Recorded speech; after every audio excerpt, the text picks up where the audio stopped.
Editorial The Hindu Wednesday, November 18, 2015. Gujral Doctrine for Modi Darbar. India is a humongous economic and geopolitical presence in South Asia. Yet, since independence, it has maintained certain humility, in the knowledge that it houses some of the world's largest pockets of poverty.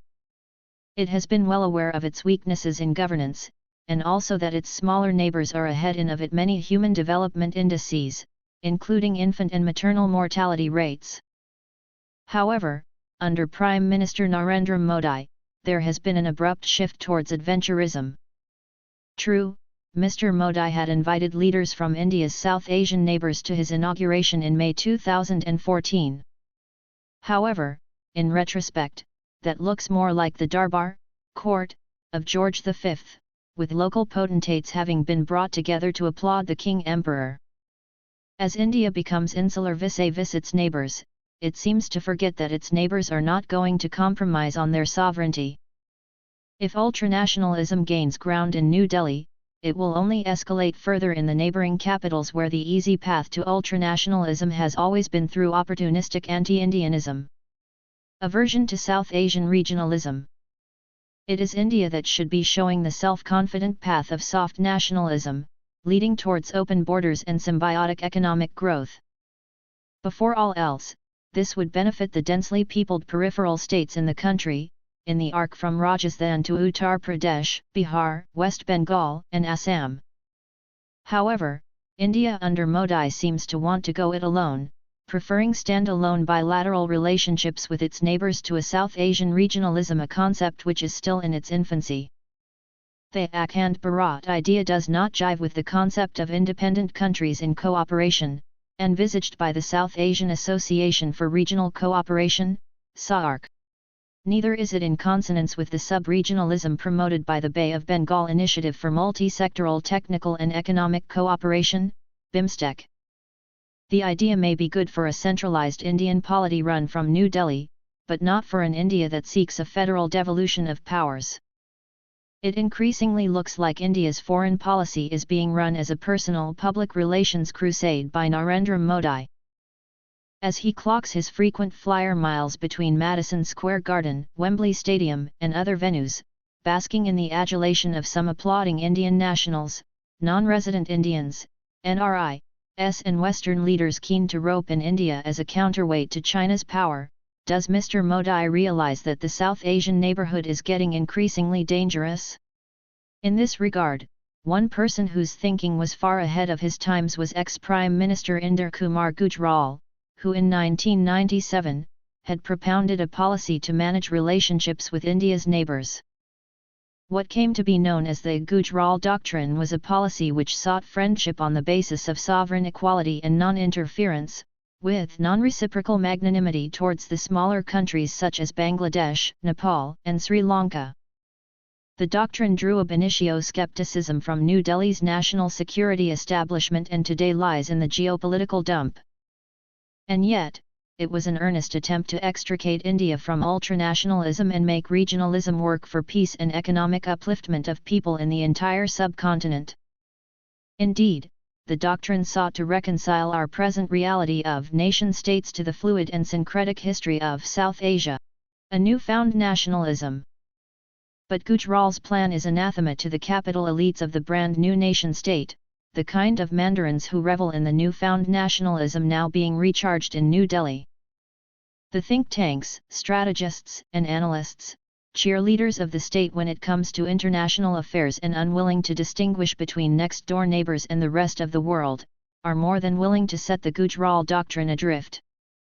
While the Gujral Doctrine was empathetic, the Modi Doctrine is a mix of political calculations, a complete control over diplomacy by the Prime Minister, and an enthusiastic willingness to front for the Western world.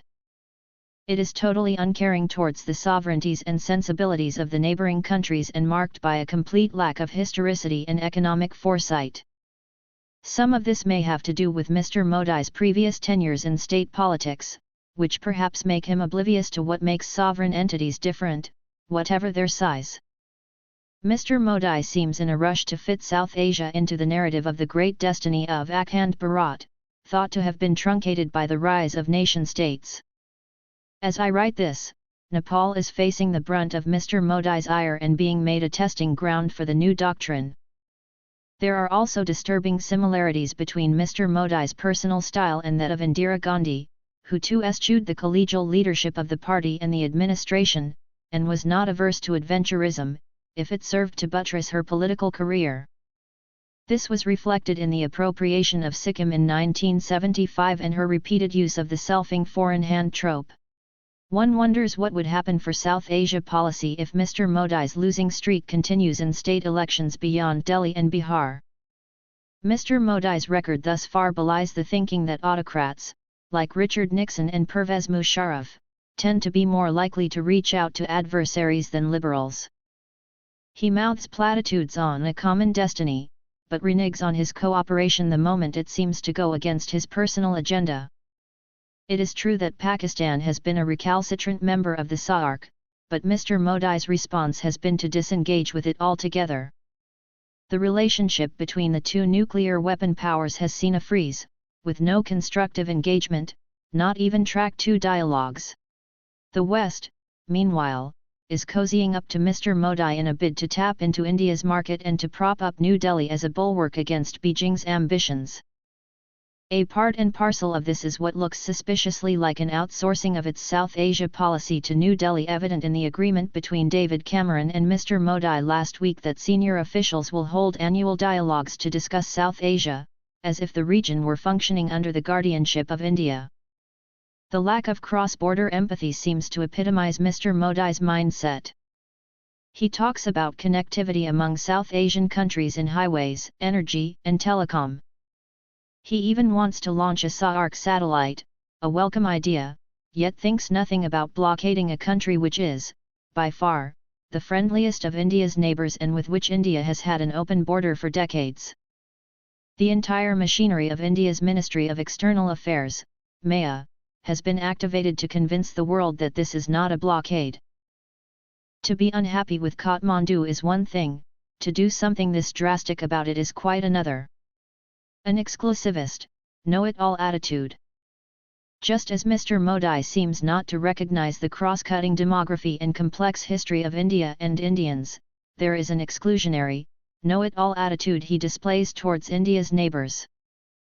Mr. Modi thought that a rousing speech in the Nepali parliament and summons to a couple of former Nepal prime ministers to his Delhi Darbar for private talks were enough for New Delhi to get what it wanted in the constitution: a Hindu Rashtra in the text of the constitution and plains only province, in the federal setup. That was naive. Nothing explains the demeanour and activism of Indian diplomats acting like angry viceregal envoys to browbeat Kathmandu's political leadership than the fact that they have orders that cannot be second-guessed. How does this evident desire to evolve as a patron rather than as a member of the South Asian Committee sit in with New Delhi's great power ambitions? Surely, New Delhi's intelligentsia realizes that a permanent seat in the Security Council cannot happen in this particular South Asian context, in the absence of a steady and optimal amity between the regional countries. The diplomats and academics at the think tanks surely realize this, but the Modi blunderbuss seems to have them cowed and cowering. In contrast, Narendra Modi's trajectory seems one with the intent to foist a patron-client relationship on India's smaller neighbours, and if that requires misinformation and a challenge to international law and basic decency, so be it. Meanwhile, India's lack of empathy keeps it away from learning from the success stories of its smaller neighbour, like Bangladesh's examples of service delivery and cyclone preparedness, Pakistan's show resilience against sectarianism, political violence, and impossible geopolitical odds, Sri Lanka's fight against autocracy and its development indicators, and Nepal's experiments with FM radio, local government, and community forestry.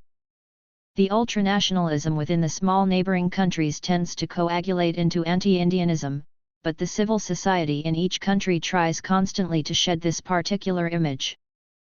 It does not help when New Delhi's establishment speaks the language of jingoism and xenophobia.